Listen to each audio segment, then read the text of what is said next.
Hello, my name is Danielle Asbury and today is the 30th of May 2014. I'm going to talk about my first ever official book that I'm going to try and publish called Forbidden. So I'm on the first stages of writing it. At the moment I'm on chapter 3, just draft. I shall tell you the ins and outs of the story, though I don't want to reveal too much, obviously, because I'll ruin it for you, hopefully, fingers crossed, touch wood, that it'll be published one day.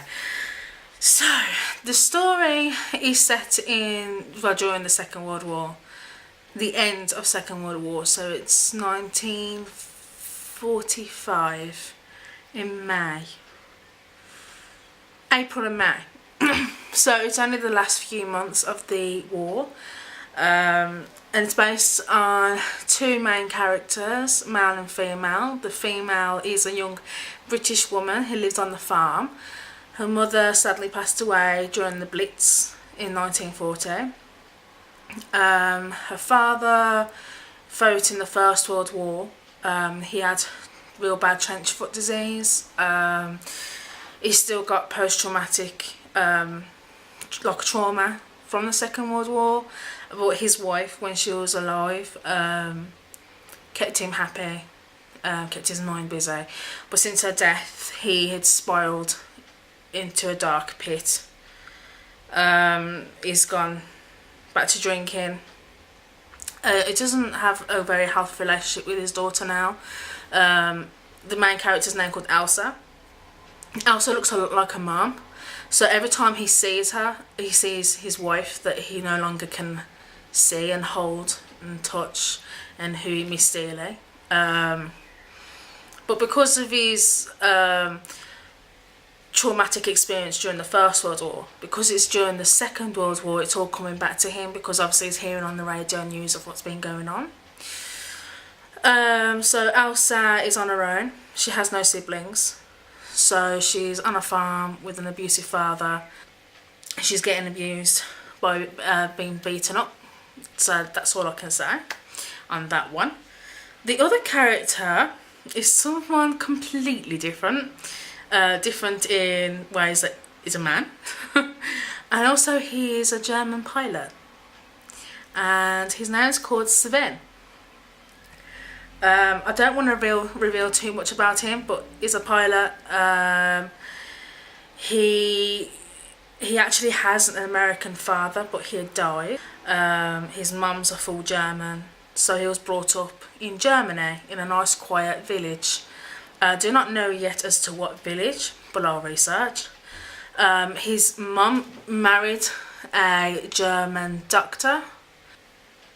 His stepdad got promoted to work in Berlin, so they moved to Berlin. His social status got higher and higher, so he's got a very good education. And before the First World War had started, he always had dreams of flying, and because of his society ranking has upped and his education has also gone higher, he was able to learn to fly. But then obviously that didn't work out too well for him, because then the Second World War started, and then he was obviously got promoted to be a pilot in the Luftwaffe or something. I can't pronounce it. I don't know what it's called, so forgive me if I've pronounced that wrong. So he flies over and crashes over in England. So he's all alone, injured, walking through the countryside, avoiding paths, lanes, people, so it's very vulnerable. And Elsa and Sven do meet, so I don't know whether to say anymore. But yeah, she helps him seek shelter, and then other things happen. But it's not just them two, it's not just the two characters, there's loads of characters that's also involved in the book, and you'll be surprised too what characters play what role in the plot. There is this one character that I don't want to mention, that character causes a lot of drama, so I'm excited for you guys to come across that character. And it's quite weird writing about this character at the moment, because I did not plan to include this character into my book to start off with, and then as I started typing it up, the character then just wormed itself in. So I'm like, oh, hello, because obviously when you're a writer, you can plan all you like about characters and plots, but as soon as you start writing or typing it down, other things start seeping in and weaving themselves in, and before you know it, your imagination is just taking you completely to a different direction or more of a twist. The reason why I'm making this video is I'm going to keep a diary of my work as I'm going along with my first book. Let's talk about research. Before I started writing this book, obviously, I had to do a lot of research.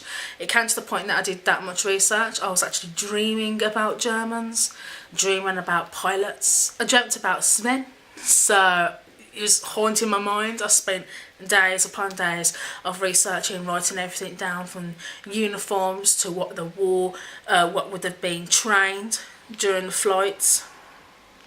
Even the layout of the plane, what it looked like inside, what did the steering wheel look like, what buttons did this and did that. I had to learn so much, so I'm becoming like a bit of an expert now with German pilots and Second World War. And obviously I had to research the area that Elsa lives, and it's a real village in England. And there is a lot of history with the village, and actually I'm very lucky because this village that I randomly picked, that was round about the right location that I wanted it, the buildings have hardly changed since the Second World War. So I'm able to do a lot of research, right? Able to see what the towns looked like back then, so then I can include that into my book. At the moment I have not yet travelled to the village, but when I get some money, more money, I can then travel down there for the day or for the weekend and have a mooch around, ask questions to local villagers and get more information. So yeah, so I'm happy. It's doing really well. Been reading it continuously or constantly to my partner and to my best friend. My best friend had done creative writing at university, so she's able to help me and give me the right information. So yeah, I just keep thinking about it, talking about it, dreaming about it. I have designed the front cover. That's how crazy I am about it. I've actually designed my front cover, although it won't be the actual front cover, hopefully, fingers crossed, when I get published. But obviously because copyright reasons. But in this video I will show you the front and the back cover that I had created, but it won't be the actual front cover, but it'll be similar, hopefully. So that's it really. There's a question that everybody keeps asking me is like, do you want to be an author to become famous and have all this money? No, that is not my intentions. The reason why I want to publish books is, one, I want the freedom to use my imagination and to show others my imagination. Bring them into the world that I have created. Take them onto an emotional journey along with the characters. So I want my readers to experience that journey and to appreciate the journey that the characters are going through. Because every single book that I'm going to write in the future, and every single idea that I've come up with, every single book is different. Either the genre, the style, or anything is different. But all the books have one thing in common. It's funny how I'm talking about the books when I haven't started writing them yet, but I've got a thick folder full of loads of ideas. So, but they always have one thing in common, and it's very hard to explain. But you will know one day when you read all my books. When, not if, when. Must remember to say when, believe. What, I forgot, what track was I on now? What was I talking about? Oh yes, and the other reason why I want to publish is because I'm from a special needs background. I know Makaton Sign Language. I had to learn Makaton for me to understand people, for people to understand me. I was 4 years behind my own learning. I had problems pronouncing words and understanding words and putting words together. You might notice that sometimes I might mumble or not pronounce words properly. It's because of my special needs background. I was not very good at English. My spellings, my grammar was not very good at all. But when I was at college, I did GCSE English, I retook it, and I got a grade C. So to me, that's massive improvement. So I was really happy that day when I got that result. So that's the reason why I want to be an author. I want to show other people out there that's got special needs backgrounds, that show them they can do it. They can achieve anything. When they put their hearts to it, their minds to it, they can do it.